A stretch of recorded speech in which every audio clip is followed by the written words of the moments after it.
You are listening to PastThink.com audiobook. Please like and subscribe, thank you. 77. A horde of demons affront native nature. The one body bows to true suchness.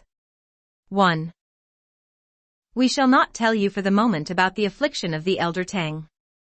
Instead, we shall speak of those three demon chiefs, all united in their minds and efforts, who were engaged in a strenuous conflict with the great sage and his brothers halfway up the mountain east of the city, a battle that was something like an iron brush scrubbing a copper pan. Each party's tough and hard. What a fight! 6 substances and forms, 6 weapons. 6 body features and 6 sentiments. 6 evils of 6 organs from 6 desires, 3. A contest waged on 6 paths, 6 forms of birth. 4. In the comforts of spring of 36 halls, 5. Each of 6 forms or features 6 had a name. This one's golden hooped rod had thousands of styles. That one's square sky halberd was fierce in 100 ways. 8 rules' muckrake was savage and strong. The second fiend's lance, able and in good form. Young Sha Monk's treasure staff, no common thing, had intent to kill. Old demon chief's steel scimitar, fine and sharp, would spare none, once appraised. These 3 were a true monk's guardians whom none could face. Those 3 were brazen wild spirits who mocked both lord and law.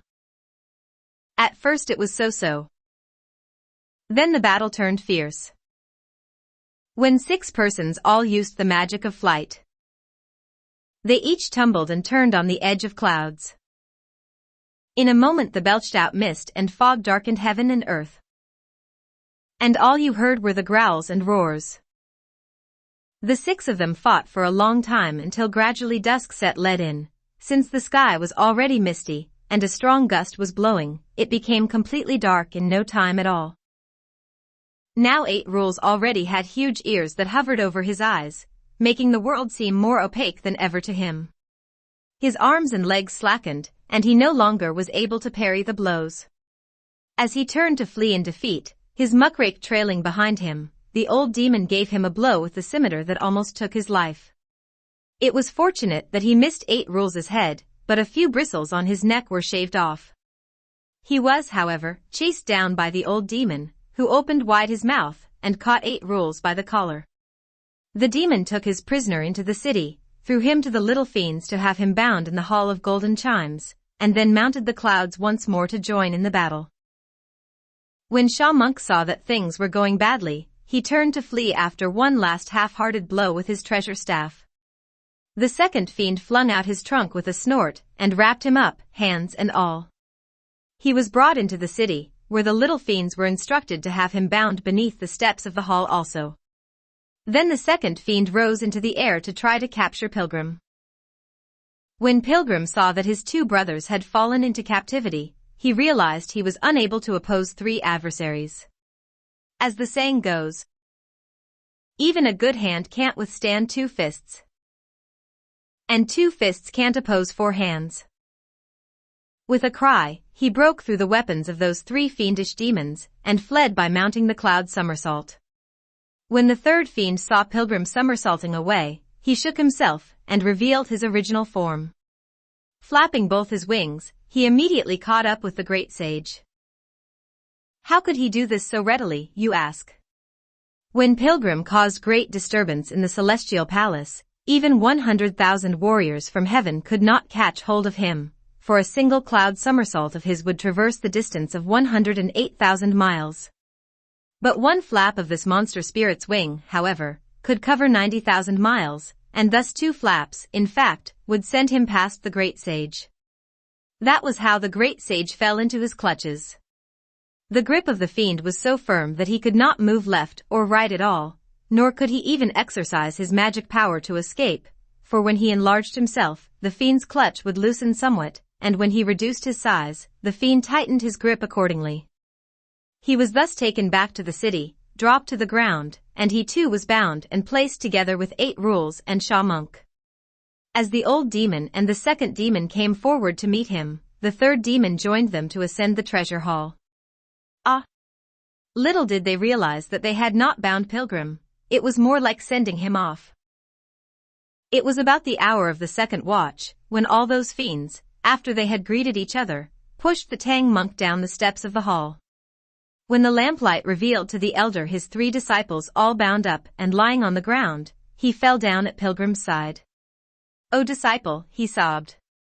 "When we met with an ordeal, it was customary for you to exercise your magic powers outside so that you could seek assistance, when necessary, to subdue the demons. This time even you have been taken. How could this poor monk lay claim to his life?" When 8 rules and Sha Monk heard these words of anguish from their master, they, too, began to wail. Pilgrim, however, replied with a smile, "Master, relax. And stop crying, brothers. Let them do what they will, but you will not be harmed. Let the old demons quiet down first, and we'll be on our way." "Oh, elder brother," said 8 rules, "you're fibbing again.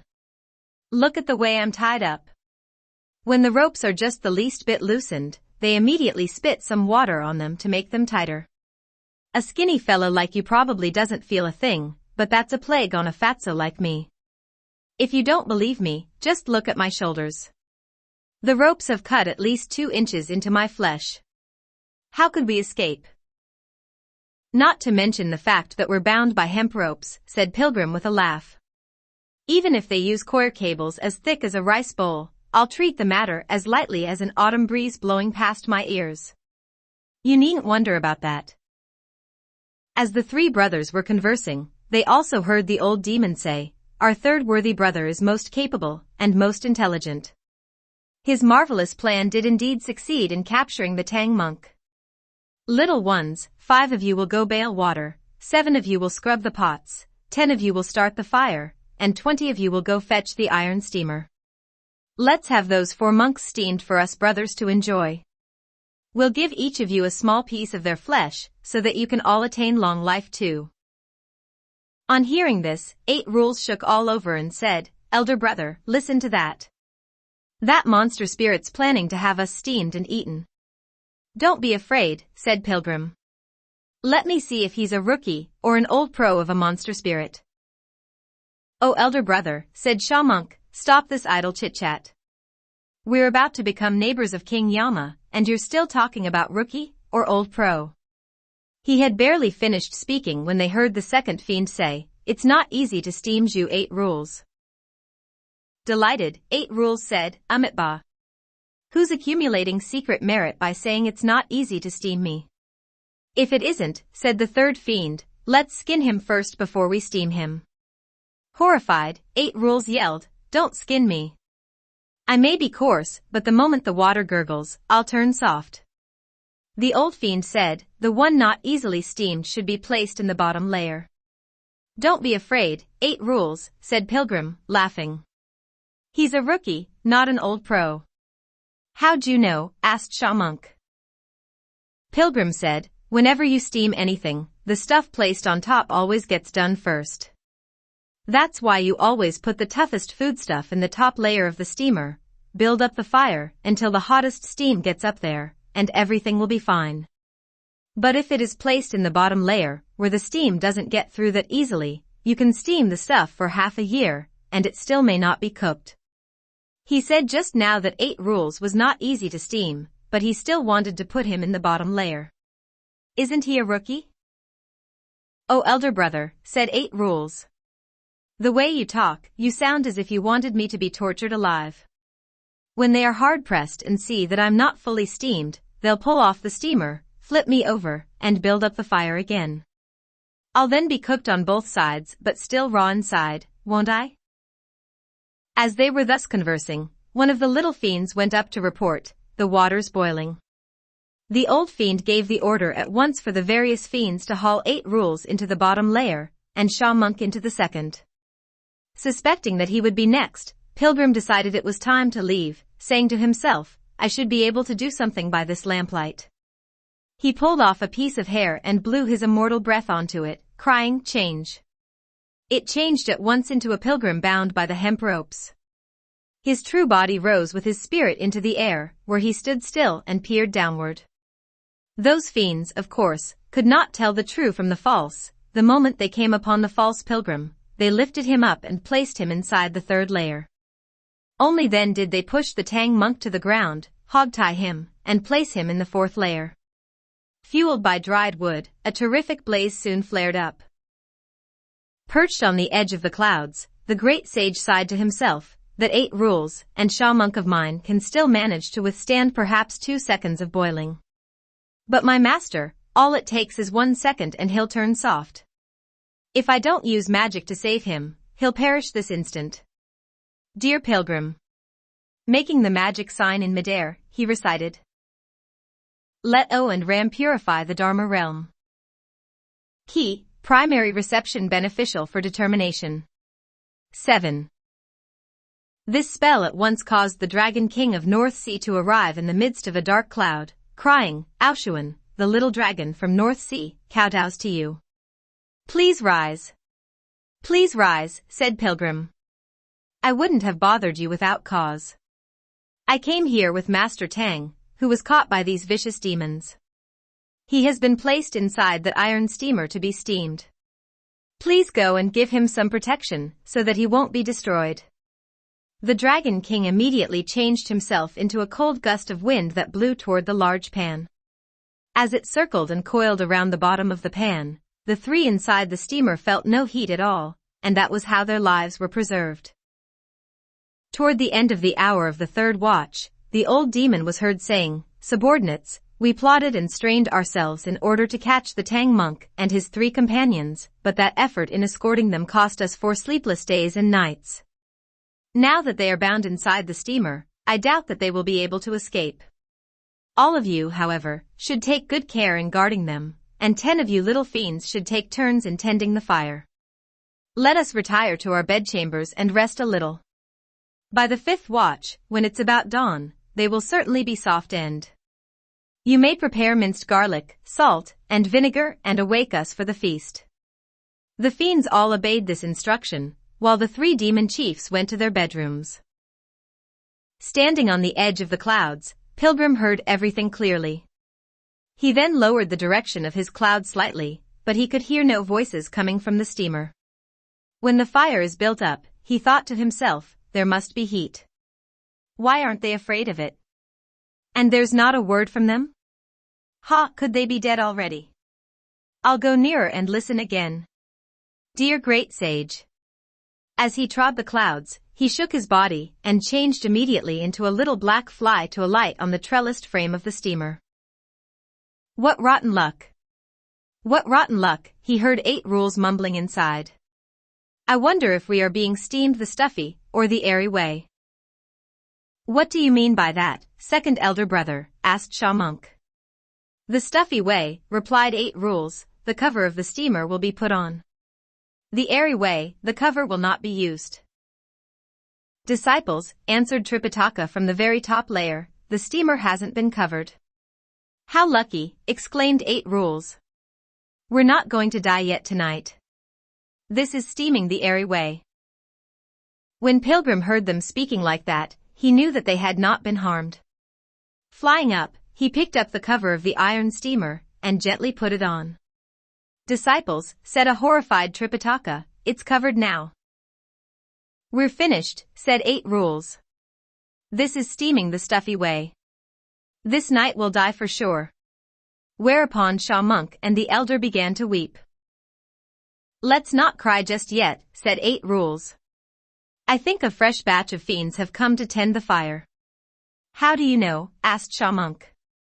When we were first placed in the steamer, said 8 rules, it was an ideal situation for me. I'm suffering from a little arthritis, and I want that hot steam. Right now, however, there seems to be cold air coming up from the pan instead. Hey, you officers tending the fire. Why don't you add some wood? What are you good for? This coolie, said Pilgrim to himself, unable to restrain a giggle. Doesn't he know that he can withstand the chill, but heat will kill him? If he talks any more like that, everything will be revealed. I must hurry and rescue him. But wait. To rescue him I must change back into my true form. When those 10 fiends tending the fire see me, they will certainly make a raucous noise and disturb the old fiends. Wouldn't that be a nuisance? Let me send them a little of my magic. I remember that when I was a great sage in heaven, I once had a game of finger-guessing with Tara at the North Heaven Gate. 8. I won some sleep-inducing insects from him, and I still have a few of them here. Let me give them to the fiends.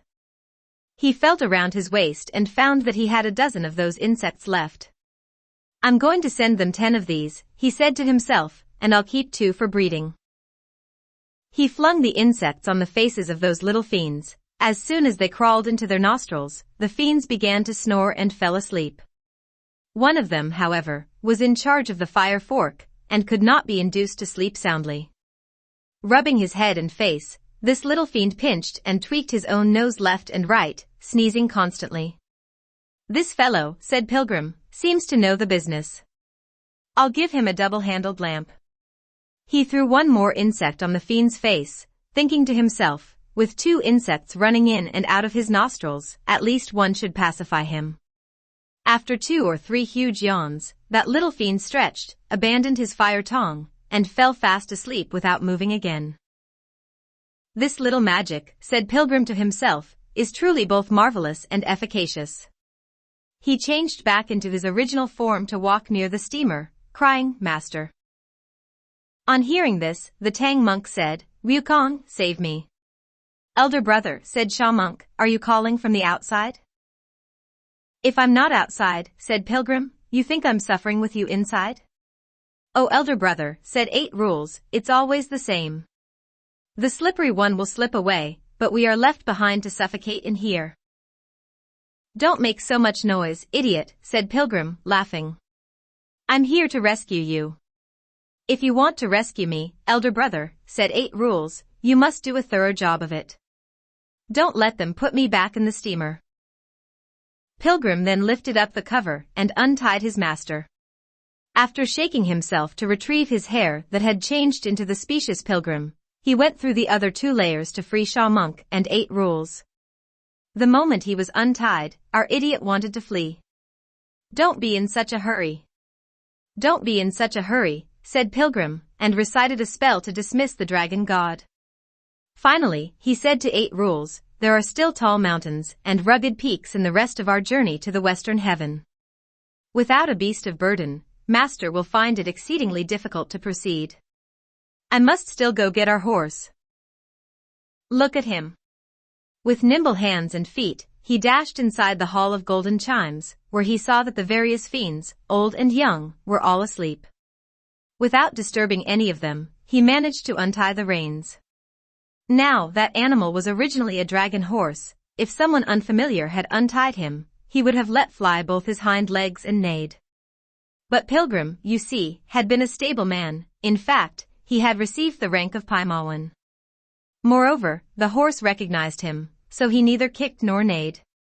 Quietly leading him forward, Pilgrim tightened the girth and fixed up the saddle properly before asking his master to mount. After the elder, still trembling all over, had climbed onto the horse, he too wanted to leave at once. Let's not hurry, said Pilgrim. There are kings out there on the road to the west. We must have our travel rescript before we can proceed. Otherwise, what sort of passport do we have? Let me go find the luggage. I recall, the Tang monk said, that after we entered the door, these fiends placed our luggage to the left of the main hall. Even the pole is standing there below the steps. I know, replied Pilgrim. He bounded into the treasure hall to look, and all at once he caught sight of flashes of light, which made him realize that the luggage was there. How did he know, you ask? Because the Tang monk's brocaded cassock had on it the luminescent pearl 9 that glowed at night. As Pilgrim drew near, he saw that both the luggage and the pole were untouched. He brought them out quickly and told Sha monk to pick up the pole. With 8 rules leading the horse and Pilgrim the way, they headed straight for the central gate of the sun in front. Soon, however, the loud rattle of sentinel bells could be heard, and they saw that the door had a lock, and a seal was taped over the lock. How could we penetrate this kind of defense? Asked Pilgrim. Let's go to the back door instead, said 8 Rules. Pilgrim led the way toward the back door, only to return with this observation. I can hear sentinel bells outside the rear gate of the servants as well, and that door too is locked and sealed. What shall we do? In such a situation, if it hadn't been for the mortal frame of the Tang monk, the 3 of us could certainly escape by mounting the clouds and wind, regardless of where we were. But the Tang monk has yet to transcend the 3 realms, for he still appears within the world of the 5 phases. His whole body has nothing but carnal bones bequeathed by his parents. He can't rise into the air. It'll be hard for us to escape. Elder brother, said 8 Rules, there's no need for further talk. Let's find some place where there are no sentinel bells or guards. We'll lift Master up the wall, and let him climb over it. That's not so good, replied Pilgrim, laughing. Right now we may be forced to drag him over the wall like that, but when we return with the scriptures, I'm afraid that your loose idiotic mouth will be spreading word everywhere that we're wall-climbing priests. 10 But you can't worry about behavior now, said 8 Rules. We've got to flee for our lives. Pilgrim had little choice but to agree with him. They located a section of the wall that was unguarded and began to scale it. Alas, this was what had to happen. The Star of Calamity, as it were, had refused to release Tripitaka. As those 3 demon chiefs slept in their chambers, they were suddenly awakened by some commotion about the Tang monk having escaped. Dressing hurriedly, they all ascended to the treasure hall and shouted the question, how many times has the water boiled? Those little fiends tending the fire, who had been put out by the sleep-inducing insects, were sleeping so soundly that they could not be awakened even when beaten. Several others, who had no particular responsibilities, started up and answered confusedly, say "Essie, Essie," 7 times. As they ran up to the pan, however, they saw that the several layers of the steamer were all thrown on the ground, while those supposed to tend the fire were still fast asleep. Horrified, the little fiends ran back to report, Great King, they have escaped. Hurrying down the hall, the 3 demon chiefs went forward to take a careful look at the pan. Indeed, they discovered that the layers of the steamer were strewn on the ground while both water and pan had turned cold because the fire was about to die out.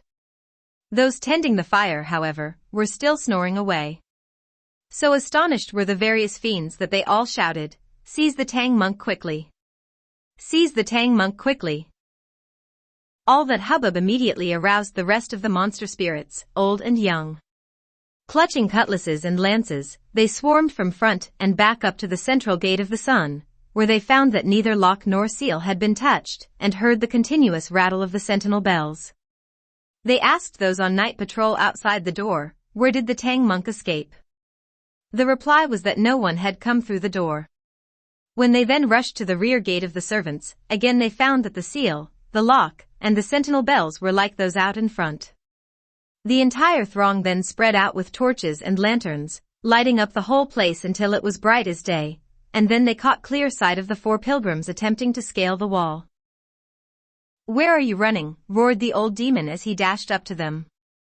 His legs weakened and his tendons numbed by fear, the elder fell down at once from the wall, and was caught by the old demon.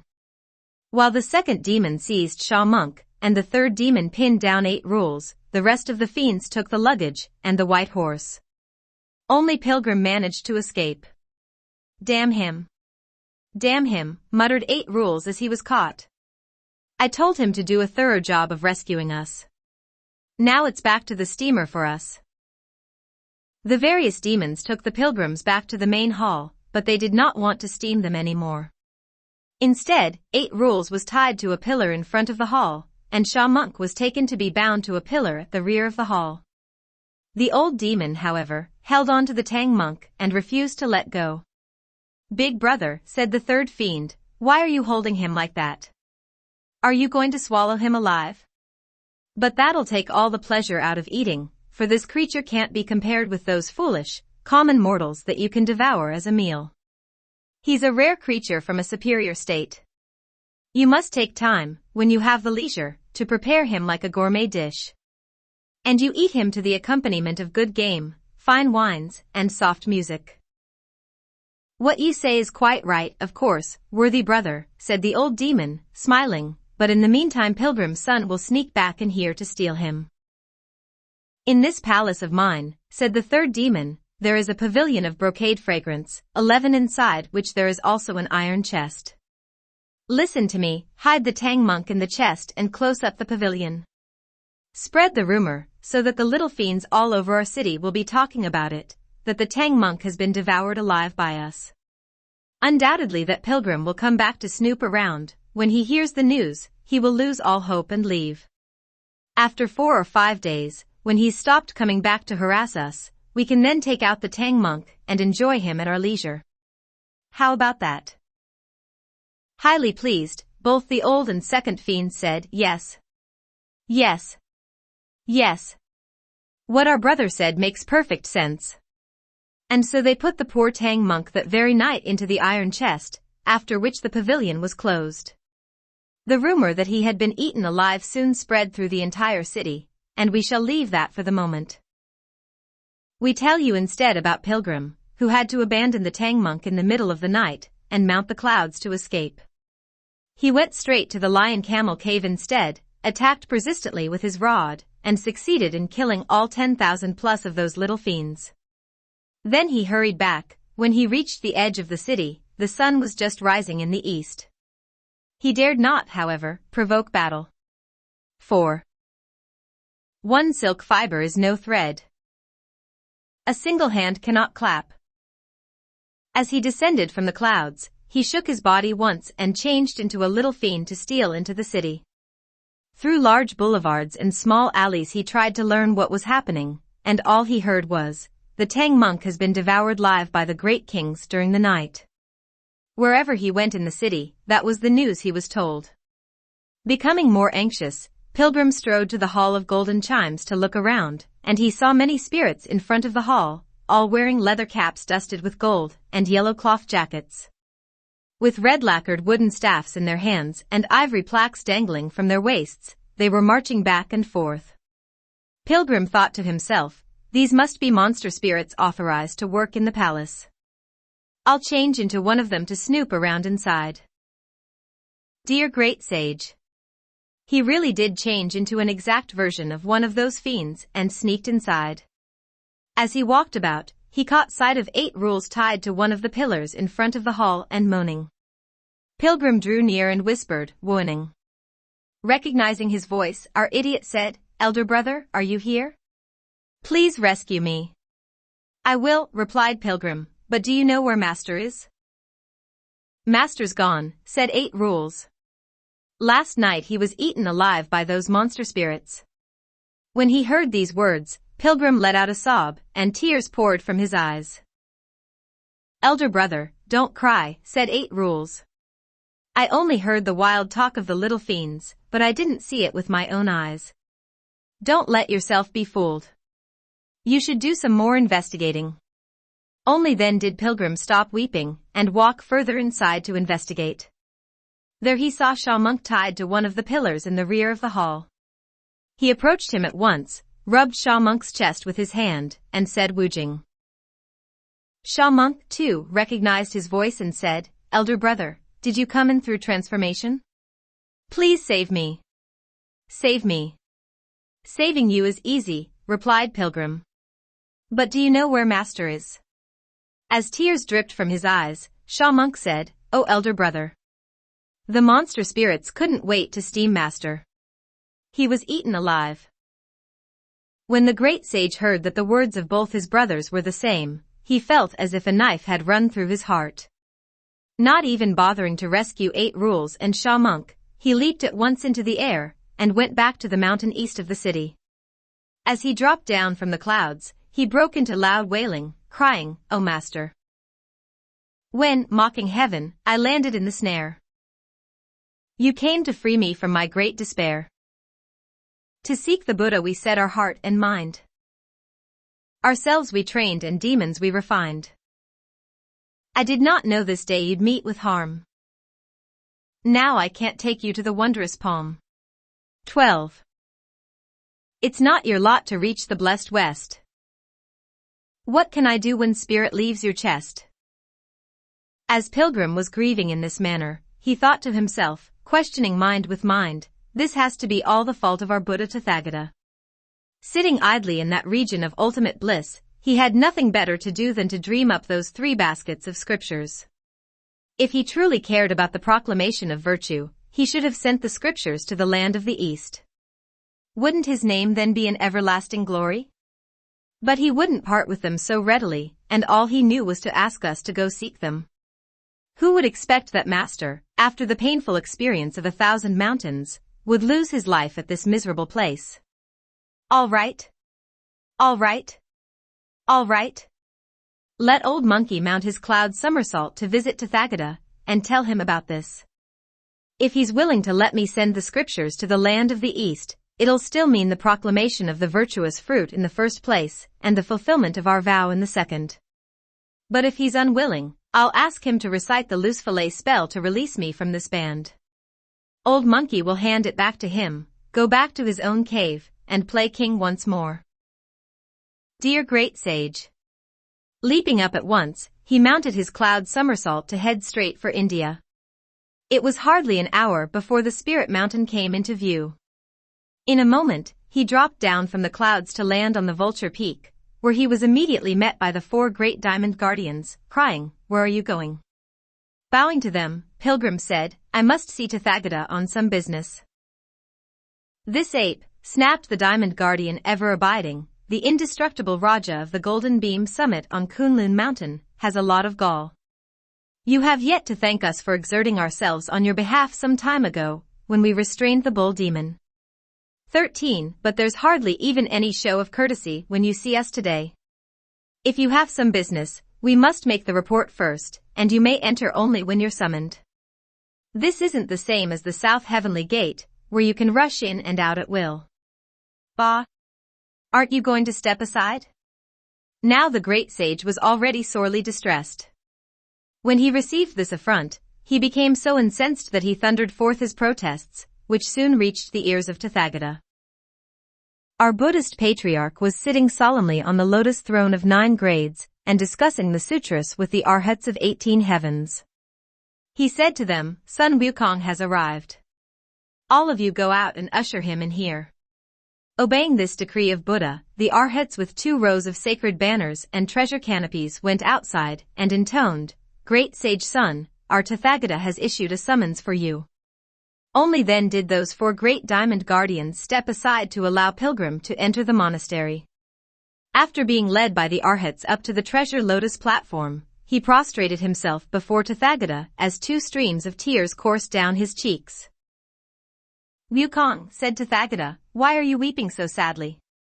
"By the grace of your teachings vouchsafed repeatedly to him," replied Pilgrim, "this disciple has entered the gate of Holy Father Buddha. Since I returned to the right fruit, I became the protector of the Tang monk, honoring him as my teacher, and sustaining unspeakable hardships on our journey. The moment we arrived at the Lion Camel city of the Lion Camel Mountain, 3 vicious demons, there a Lion King, an Elephant King, and a great rock, had my master captured.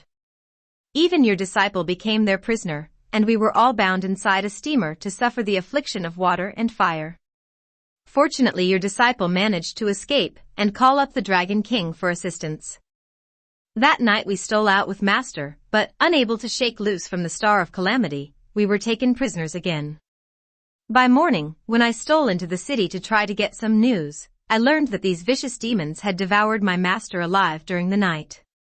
Not a single piece of his flesh or bone was left behind. I saw only my younger brothers Wuening and Wujing, who were bound there also. They too will soon lose their lives, I suppose. Your disciple had no choice but to come here to plead with Tathagata. I beg you in your great compassion to recite the loose fillet spell, and take off this band from my head. It will be returned to Tathagata, and your disciple will be released once more to frolic on the flower fruit mountain." Hardly had he finished speaking when his tears streamed forth, as he sobbed uncontrollably. "Wukong," said Tathagata with a smile, "don't be so sad. You are hurting because one of those monster spirits has vast magic powers, and you can't prevail against him." Kneeling beneath Buddha's throne and pounding his chest, Pilgrim said, "To tell you the truth, this disciple in years past brought great disturbance to the celestial palace and assumed the name of great sage. Since I acquired the way of humanity, I have never suffered loss, but this time I'm the victim of this vicious demon." On hearing this, Tathagata said, "Cease your anguish. I do recognize that monster spirit." All at once Pilgrim blurted out, "Tathagata, I have heard people say that that monster spirit is related to you." "This insolent ape," said Tathagata. "How could a monster spirit be related to me?" "If not," replied Pilgrim with a laugh, "how could you recognize him?" "By my eyes of wisdom," said Tathagata, "that's how I recognize all three of them. The old fiend and the second fiend both have their proper masters. Ananda and Kasyapa, come. The two of you will mount the clouds and go your separate ways to mount 5 platforms and Mount Amay. Summon Manjusri and Visvabhadra to come for an audience." The 2 honored ones departed at once with the decree. "Manjusri and Visvabhadra," said Tathagata, "are the proper masters of those 2 fiends. But now that you mention it, the third fiend is indeed somewhat related to me." "On the paternal party?" asked Pilgrim, "or the maternal one?" Tathagata said, "At the time when chaos parted, heaven opened at the epoch of Z, earth developed at the epoch of Cho, and man came into existence at the epoch of En. When heaven and earth mated, then myriad things were born. The myriad things consisted of beasts and fowl. Of the beasts, the unicorn was the head, and the phoenix was the head of the fowl. After having been fertilized by the aura of procreation, the phoenix also gave birth to the peacock and the great roc. When the peacock first came into the world, it was a most savage creature, able to devour humans. In fact, it could suck in a human being with one breath from a distance of some 40 miles. I was on top of the snow mountain, having just perfected my 16-foot diamond body, when the peacock sucked me into his stomach. I could have escaped through his anal passage, but fearing that my body might be defiled, I cut my way out through his back and rode him back to the spirit mountain. I was about to take his life, but the various Buddhas stopped me with the observation that to hurt the peacock would be like hurting my own mother. That was why I detained him at the mountain instead and appointed him Buddha Mother, the Bodhisattva Maharaja Mayura. 14 Since the great roc had the same parent as the peacock, it could be said that he was somewhat related to me. On hearing this, Pilgrim said with a smile, "Tathagata, according to what you've told me, you should be regarded as the nephew of that monster spirit. Only my presence, I fear, will bring that fiend to submission," said Tathagata. Touching his head to the ground, Pilgrim said, "I beg you to make this journey at once." Tathagata left the lotus throne and went out of the monastery gate with the rest of the Buddhas. There they saw Ananda and Kasyapa leading Manjusri and Visvabhadra on their way to the monastery also. As the 2 bodhisattvas bowed to him, Tathagata asked, "How long have your beasts of burden been gone from your mountains?" 7 days, replied Manjusri.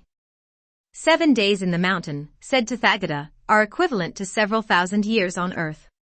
I wonder how many lives they have taken down there. You must follow me quickly if we are to retrieve them.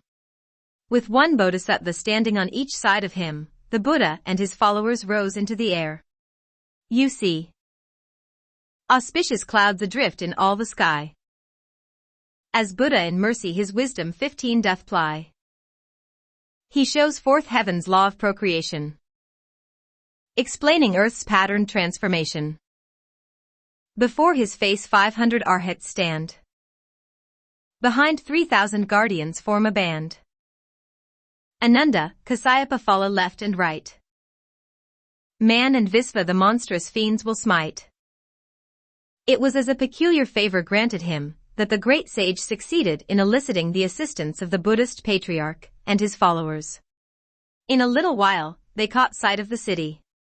Tathagata, said Pilgrim, the spot releasing black vapors over there is the Lion Camel Kingdom. Go down first, said Tathagata, and provoke battle with those monster spirits. You are permitted to lose but not to win. When you retreat back here, I'll bring them to submission.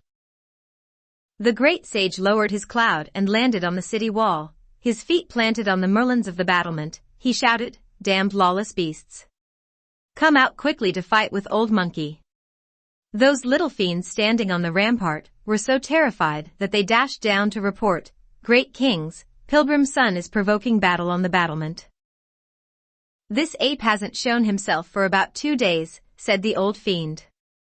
If he returns to provoke battle this morning, could it be that he has succeeded in getting some help? We're not afraid of whatever help he has gotten, are we? Said the third demon. Let's all go and have a look. Each grasping his weapon, the 3 demon chiefs rushed up to the battlement. When they saw Pilgrim, they raised their arms without a word and attacked.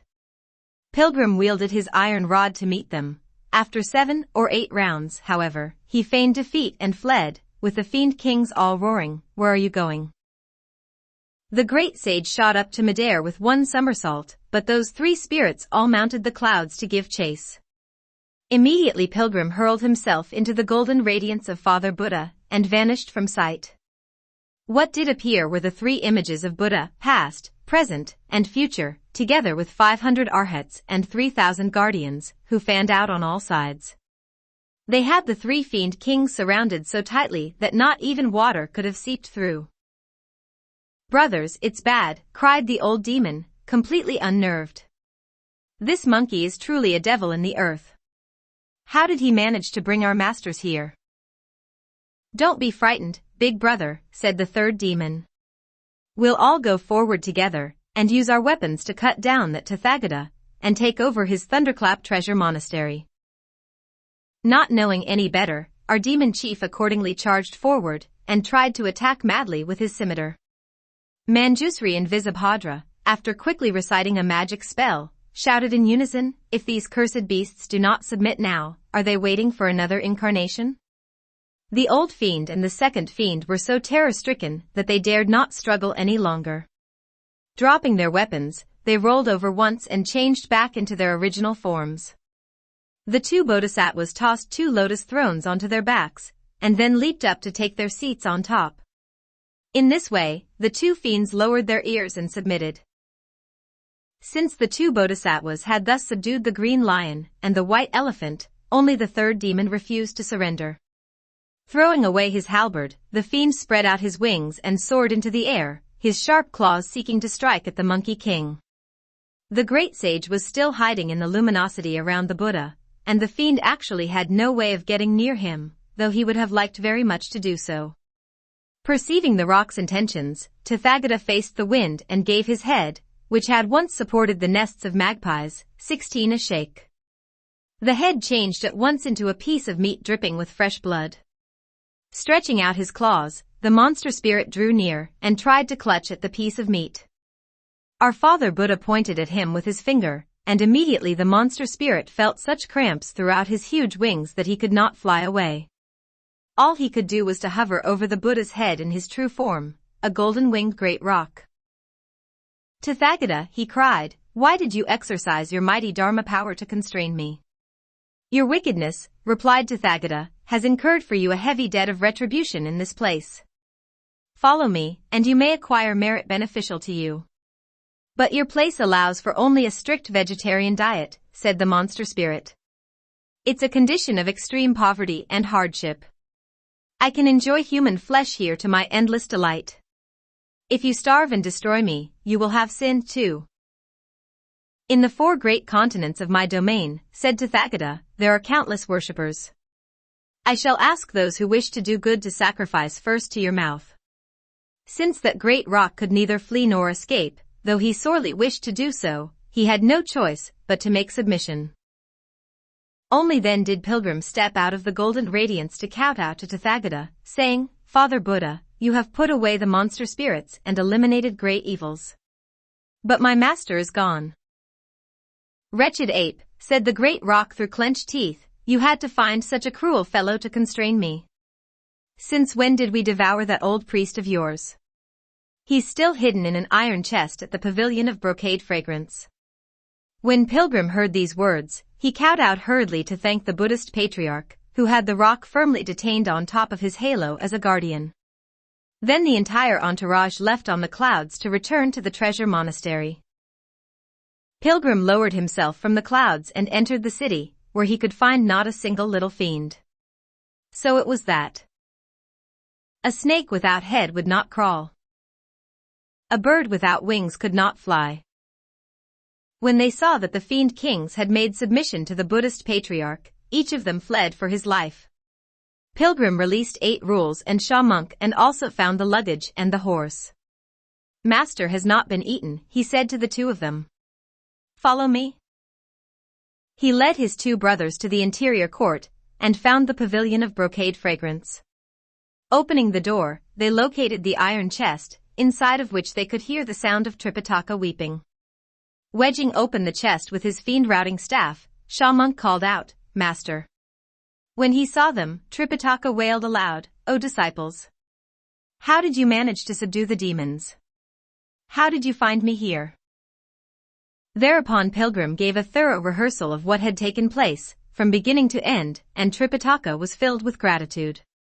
Master and disciples found some rice and foodstuff in the palace with which they prepared a meal for themselves.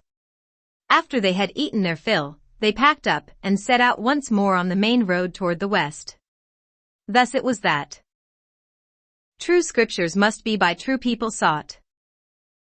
Restless minds and raging wills will come to naught. We do not know when they will get to face Tathagata. Let's listen to the explanation in the next chapter. You are listening to PastThink.com audiobook. Please like and subscribe, thank you.